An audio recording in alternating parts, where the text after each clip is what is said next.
안녕하세요. 이 시간에는 지난 시간에 이어서 팔복에 대해 세 번째 시간을 여러분들과 함께 하도록 하겠습니다. 이 시간에는 긍휼히 여기는 자의 복에 대해서 마태복음 5장 7절의 말씀이죠. 말씀을 나누도록 하겠습니다. 마태복음 5장 7절에 긍휼히 여기는 자의 복이 있나니 그들의 긍휼히 여김을 받을 것이며 라고 예수께서 말씀하고 계시죠. 예수께서는 다섯 번째 복으로 긍휼히 여기는 자의 복이 있음을 말씀하십니다. 앞에 나왔던 네 가지의 복을 받은 사람의 마음의 상태로 나왔다면 이번에 긍휼히 여기는 자에 대한 복은 타인에 대한 행동에 대해서 말하고 있습니다. 랍비들 사이에서는 윤리에는 어려운 자들에게 자비를 베푸는 일에 대해서 매우 강조되고 있었습니다. 그리고 긍휼히 여기는 자의 복은 풍요로움 속에서 어려움 없이 사는 사람들로 베풀지 못하는 것을 오히려 어려운 상황 속에서 살아가는 사람들이 베풀었을 때에 받는 복을 말하기도 합니다. 엘레 에모네스는 헬라어죠. 엘레 에모네스라고 그러는데 엘레 에모네스는 자비로운 자들이라는 뜻을 가지고 있습니다. 이것이 뜻하는 것은 어느 대가를 바라지 않고 사람들을 도와주는 사람들을 뜻하는 것입니다. 이를 실천적으로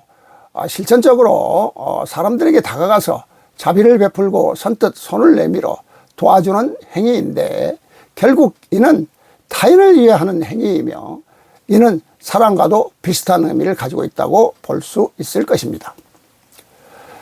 다음에 엘레오스, 헬라어 엘레오스는 긍휼을 뜻하는 단어로 이는 구약을 배경으로 가지고 있던 단어인데 이는 구약 성경에 150번 이상 언급이 되고 있으며 이 중에 90%는 하나님과 하나님의 행동과 관련되어서 사용되고 있습니다.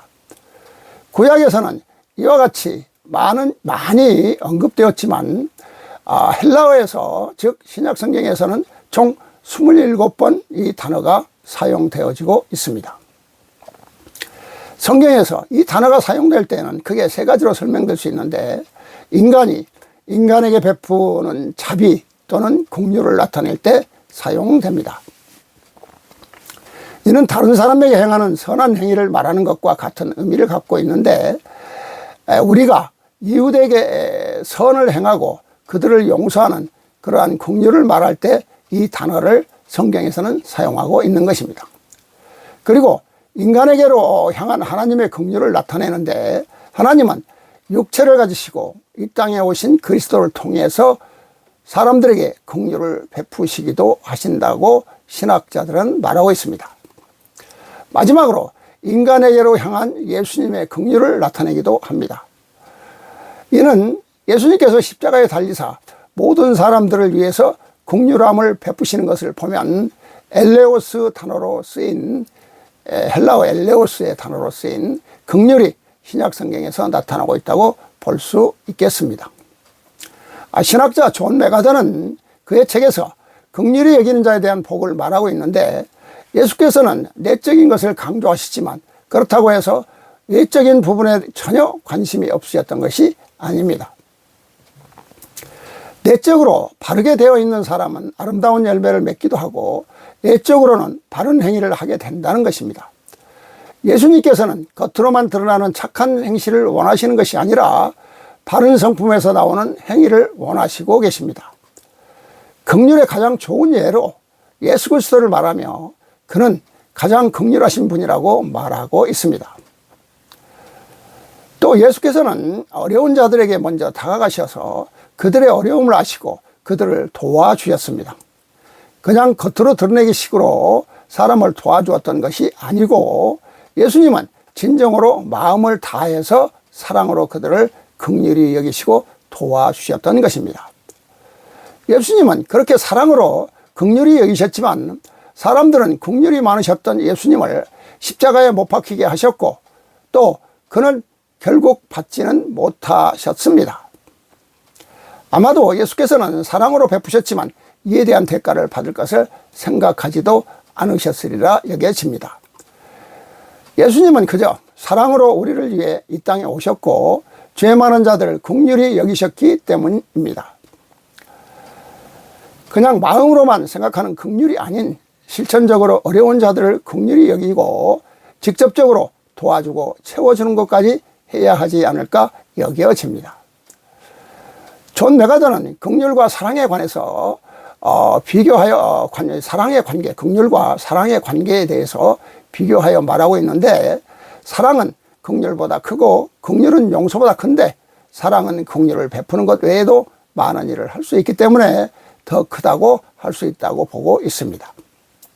그리고 긍휼의 문제는 긍휼은 문제를 전제로 하지만 사랑은 문제가 없을 때에도 할 수 있는 것이라고 말하고 있습니다. 긍휼히 여기는 자에게는 예수님께서 복이 있다고 하셨는데 그 복은 긍휼히 여김을 받을 것이라고 말씀하셨습니다. 내가 이웃들을 긍휼히 여겼을 때에 예수님께서는 우리 또는 긍휼히 여김을 받을 것이라는 것입니다. 예수님께서는 자신의 목숨을 바치시기까지 우리를 사랑하시고 우리를 긍휼히 여기셨습니다. 우리는 그가 우리의 죄를 가지고 십자가에 못 박히심을 통해서 더 이상 더러운 죄 가운데 머무는 것이 아니라 깨끗함을 입었다고 말하고 있는데, 우리가 이웃에게 긍휼히 여겼을 때 하나님께서는 우리를 긍휼히 여겨 주실 것이라고 합니다.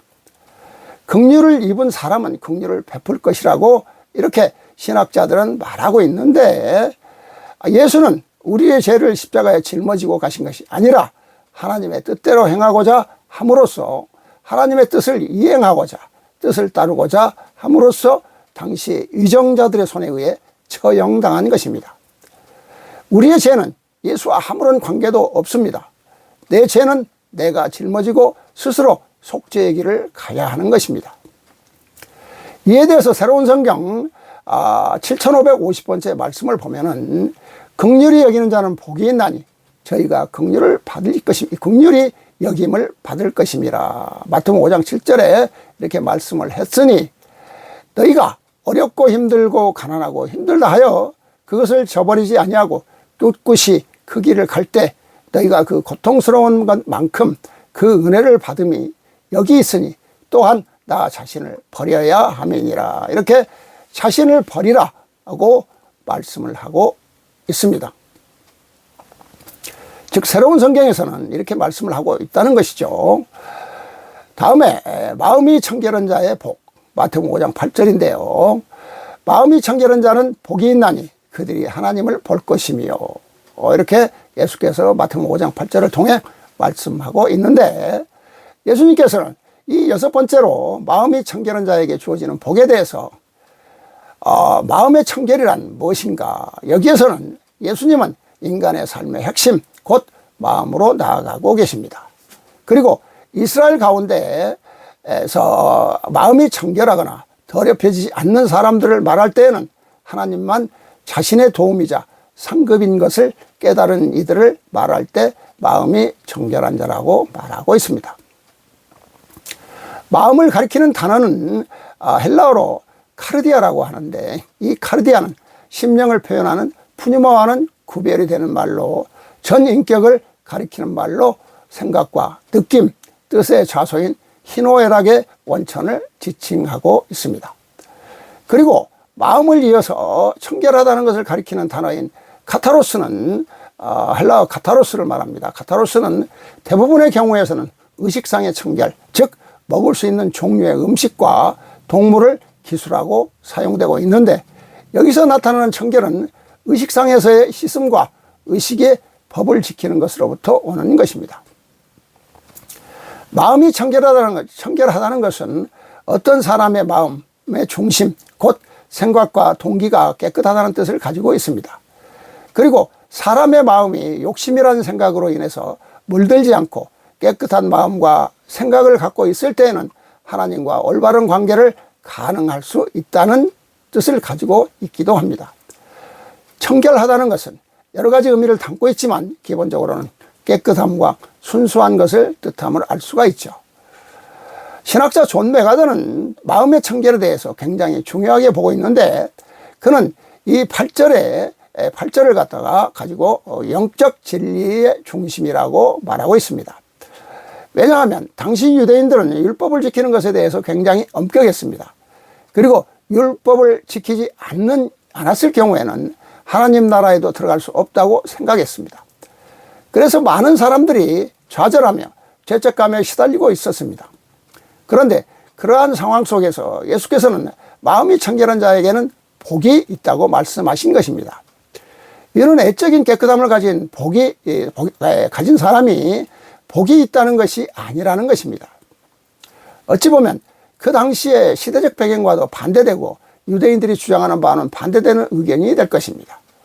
여전히 율법을 지키지 못해서 낙심하는 사람들에게는 희소식과 같은 복이 아닌가 생각됩니다. 우리는 우리 자신을 정결하게 해야 되는데 이는 먼저 하나님의 의 안에서 정결하게 되어 주 예수 그리스도 안에 있는 참된 정결함을 볼 수 있게 될 때 우리는 자신을 정결하게 할 수 있다고 하는 것이죠.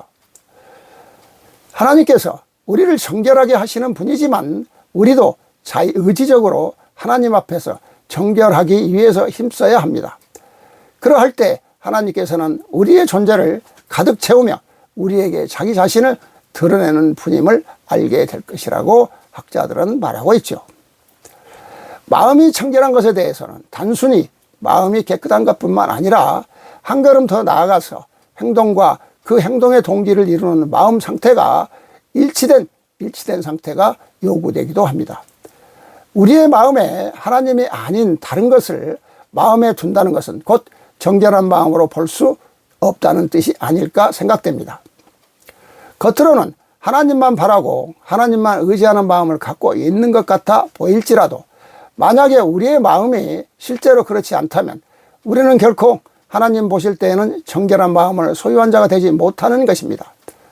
이는 겉과 속이 다른 사람이 되어서는 안 된다는 것이죠. 루터는 내적 청결함과 외적 청결함을 구분하였다고 합니다. 그는 마음의 청결을 의식의 더러움과 대조시켰고 실제적으로 물질적인 더러움과도 대조시킨 것입니다.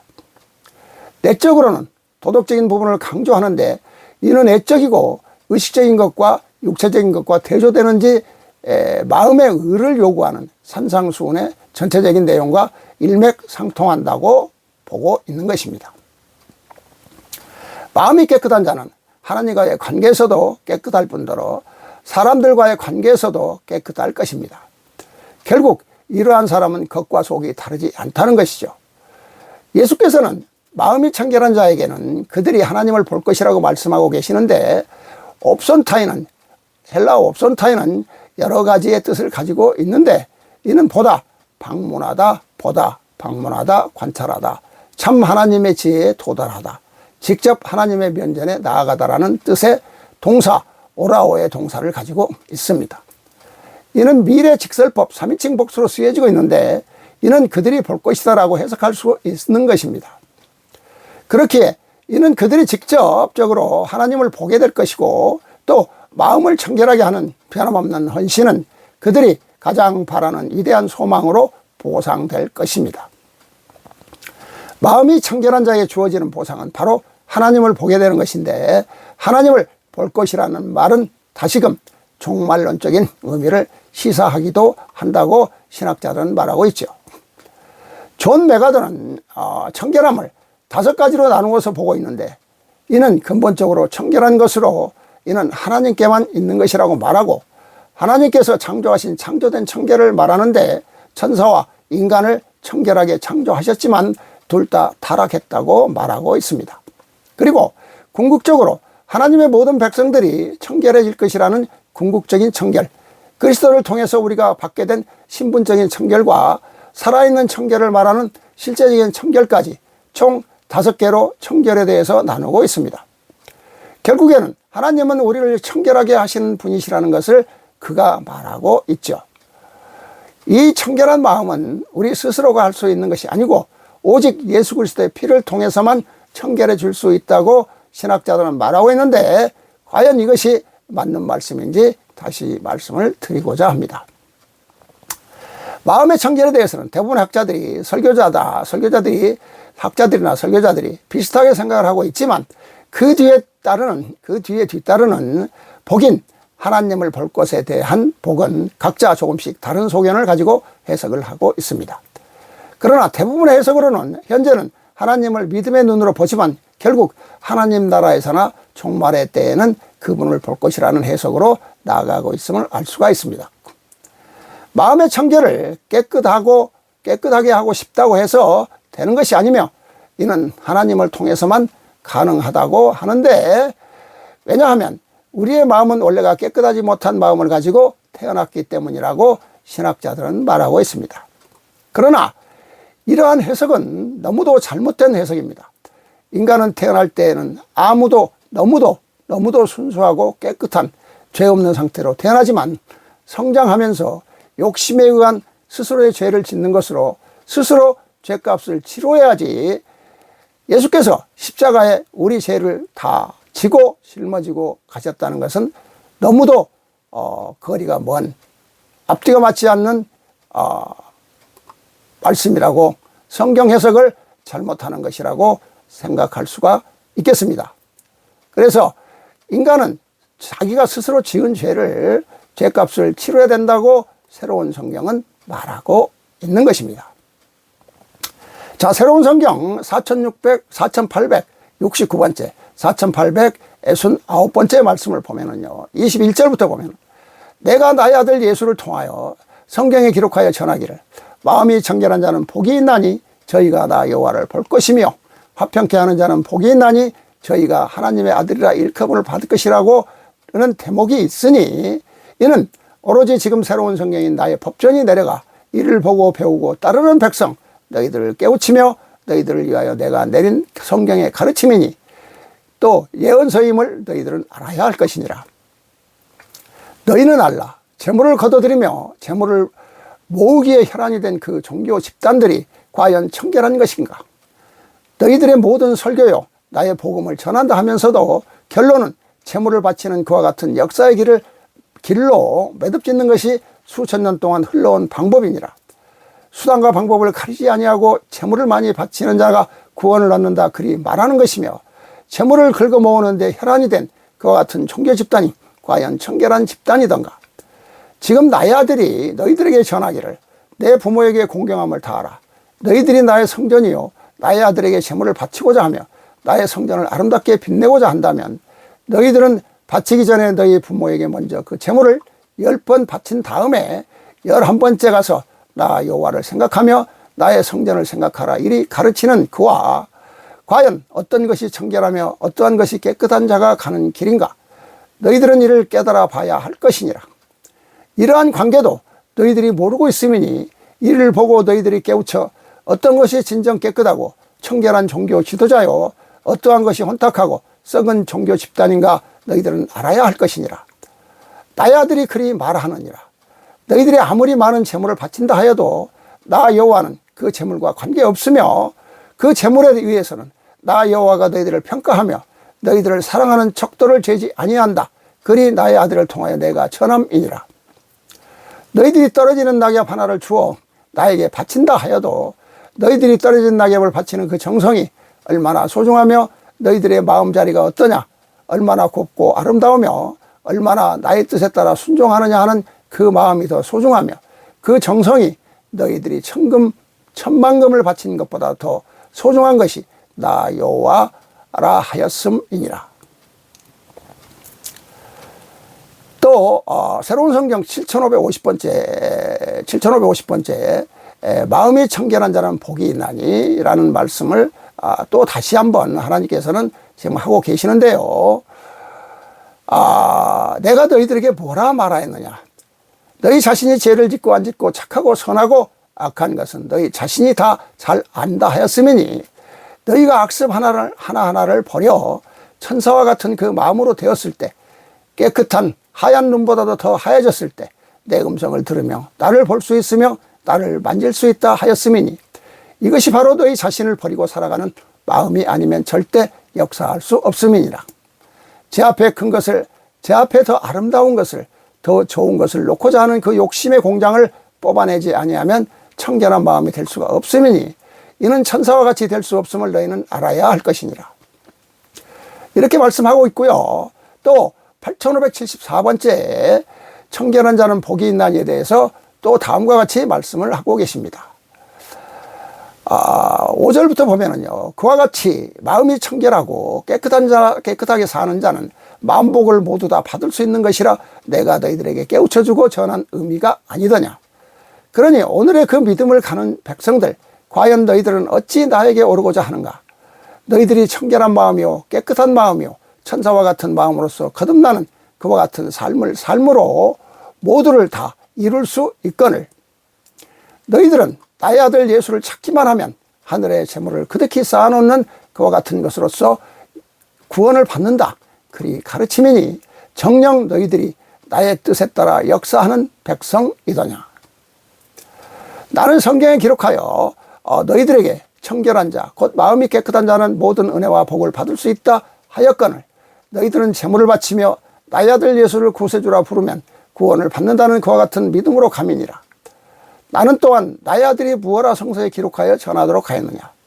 나의 아들 그 자신을 구세주요 구원자라 그리 부르고 울고 불고 하지 말며 오로지 그를 보낸 이의 뜻에 따라 사는 것이 구원을 받는 길이라 그리 말하였거늘 너희들은 어찌하여 그 모두를 역행하는 그와 같은 믿음으로써 살며 나에게 오르고자 하는가. 그 모두는 너희들에게 축복이나 영광의 길이 아님을 너희들은 알아야 될 것이니라. 나 여호와가 무엇라 말하였느냐. 나의 뜻을 받아 기록하는 나의 아들을 너희들이 대접하기를 알고 지내는 60세 된 노인을 대하는 것 그 이상도 이하도 하지 말라. 내가 그리 말하지 아니하였던가. 그러니 나의 아들 예수 또한 어떠했더냐.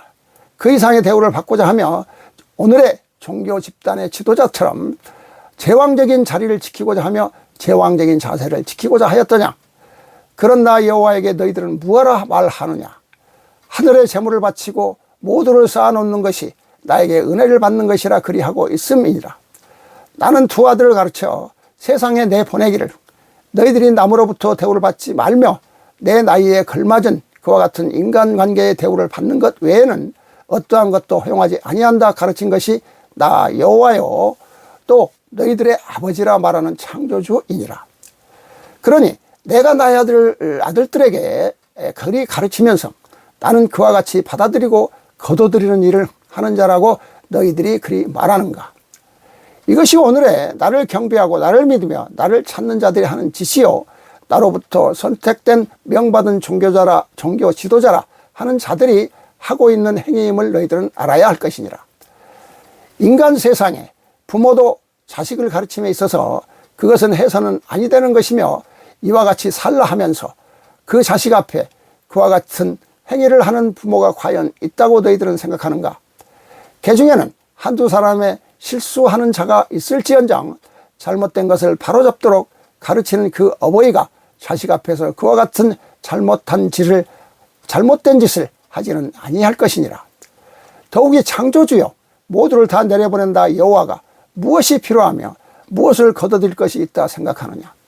그러나 여호와가 나의 아들들에게 나이에 걸맞는 그와 같은 인간관계로 서로 얽히고 사는 삶을 위해 굴림하지 말며 너희들이 더 높은 자가 되지 말며 너희들이 제왕 같은 짓을 하지 말라. 그리 가르치며 거둬들이지 말라. 그리 가르치고 전하는 나 여호와이거늘 어찌하여 내가 나의 아들들에게 그리 가르치면서 그를 역행하여 재물을 많이 거둬들여 쌓아놓으며 너희들이 가지고 있는 모든 것을 나에게 바치라 하겠는가. 그와 같은 것으로서 구원을 받는 길이요 나에게 오르는 길이라 하여 그를 가르치고 그를 요구하며 그를 원하는 나 창조주라 그리 생각하는 자. 그들이 바로 사탄이요 사악한 자들이요 나를 울리는 자이며 나의 가슴을 아프게 하는 자들이니라. 그들이 그와 같은 행위를 하며 나의 사랑하는 백성들에게 재물을 거둬들이며 그 모두를 거둬들이면서 그들이 나에게 오르는 길을 인도하며 하늘에 오르는 길을 볼 수 있도록 가르친다면 내가 왜 그들을 탓하며 그들을 유황불에 던진다 하며 그들을 지옥불에 던진다 하겠느냐. 그와 같은 행위를 하면서 그들은 나의 피조물 만백성을 지옥으로 이끌어가며 나와의 인연을 끊고 영원히 돌아올 수 없도록 그와 같은 행위를 하기에 내가 그 모두를 용서하지 아니하며 그 누구도 견딜 수 없는 고통 속에서 그 대가를 치르는 자요 사탄의 자식이요 악마의 자식이요 또한 그들이 사탄이요 악마로서 변질된 자라 하는 뜻을 여기서 알아야 될 것이요 알아야 될 것이니라. 나 여호와는 모두가 나의 아들딸이며 다 소중하다 하면서 너희들에게 사탄이요 악마라 하는 그와 같은 말을 하는다 여호와의 아픈 마음을 알겠느냐. 내가 더 이상 용서할 수 없으며 어떤 것으로도 그들을 이해할 수 없으며 받아들일 수 없기 때문이니 그들이 바로 나의 사랑하는 백성들을 지옥으로 인도하여 천국이요 나의 나라요 내 집이 비어있기 때문이니 그리 알라. 사랑하는 나의 아들 딸들아. 이렇게 하나님께서 마음이 청결한 자에 대해서 말씀을 주고 계시는데요. 이 말씀들을 간략히 요약해서 말씀을 드린다면 청결한 마음이요 깨끗한 마음이요 천사와 같은 마음으로서 거듭나는 삶으로 모두를 다 이룰 수 있는 것이거늘 예수를 찾기만 하며 하늘의 재물을 거듭히 쌓아놓는 것으로서 구원을 받는다. 그리 가르침은 잘못된 것이라는 말씀으로 성경에 기록하여 청결한 자, 곧 마음이 깨끗한 자는 모든 은혜와 복을 받을 수 있다 하였습니다. 그러나 재물을 바치며 나의 아들 예수를 구세주라 부르면 구원을 받는다는 믿음은 너무도 잘못된 믿음이라고 지금 새로운 성경에서는 말씀하고 있는 것입니다. 자, 지금까지 오늘의 말씀을 결론 맺고자 합니다. 긍휼히 여기는 자는 복이 있나니 저희가 긍휼을 받을 것임이라는 마태복음 5장 7절의 말씀은 어렵고 힘들고 가난하고 힘들다 하여 그것을 저버리지 아니하고 꿋꿋이 그 길을 갈 때 고통스러운 것만큼 그 은혜를 받음이니 그 은혜를 받음이 여기에 또 있으니 이 또한 나 자신을 버려야 한다고 새로운 성경은 말하고 있습니다. 마음이 청결한 자는 복이 있나니 저희가 하나님을 볼 것임이라 마태복음 5장 8절의 말씀은 마음의 청결은 우리가 깨끗하고 싶다고 해서 되는 것이 아니며 이는 하나님을 통해서만이 가능하다고 신학자들은 말하고 있는데요. 우리의 마음은 원래가 깨끗하지 못한 마음을 가지고 태어났기 때문이라고 말하고 있습니다. 그러나 이건 잘못된 사상과 사고입니다. 어느 누구나 마음에는 욕심, 미움, 정죄함, 교만 등 더러운 마음을 가지고 있다고 하는데 이는 우리가 스스로 깨끗하게 할 수 있는 문제가 아니며 해결되는 문제도 아닐 것이라고 신학자들은 말하는데 이건 역시 잘못된 사고입니다. 이는 오직 하나님을 통해서만 청결되고 또 정결되게 할 수 있다는 것인데 역시 잘못된 생각이죠. 이는 먼저 하나님의 의 안에서 정결하게 되어 주 예수 그리스도 안에 있는 참된 정결함을 볼 수 있게 될 때 우리는 자신을 정결하게 할 수 있다고 말하고 있습니다.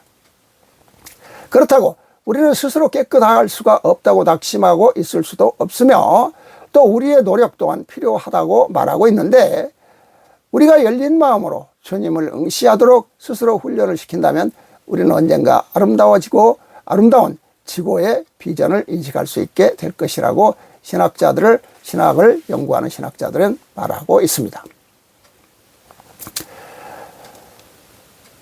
자, 이에 대해서 너무도 잘못된 사고를 갖고 있습니다. 이에 대해서 새로운 성경은 전혀 다른 말씀을 하고 있습니다. 마음이 청결한 자는 복이 있나니 저희가 하나님을 볼 것이라는 말씀을 새로운 성경은 죄를 짓고 안 짓고 착하고 선하고 악한 것은 자신이 더 잘 알고 있으므로 악습을 하나하나 버려 천사와 같은 마음으로 되었을 때 깨끗한 하얀 눈보다도 더 하얘졌을 때 여호와의 음성을 들을 수 있으며 여호와를 볼 수 있으며 여호와를 만질 수 있습니다. 이것은 바로 자신을 버리고 살아가는 마음이 아니면 절대 역사할 수 없으며 제 앞에 큰 것을, 제 앞에 더 아름다운 것을, 더 좋은 것을 놓고자 하는 그 욕심의 마음을 뽑아내지 않으면 정결한 마음이 될 수 없으며 이는 천사와 같이 될 수 없다고 말하고 있습니다. 그러므로 청결한 마음이요 깨끗한 마음이요 천사와 같은 마음으로서 거듭나는 삶을 모두를 이룰 수 있다고 말하고 있습니다.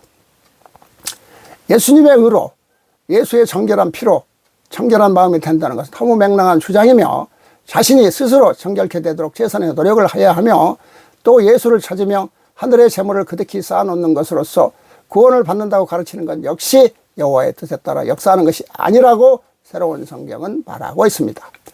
즉 죄를 지으면 자신이 스스로 속죄하고 그 죄값을 치러야 한다고 새로운 성경은 강력하게 말하고 있는 것입니다. 오늘의 말씀은 여기까지로 하고요. 또 다음 시간에 뵙도록 하겠습니다. 함께 해주셔서 감사합니다.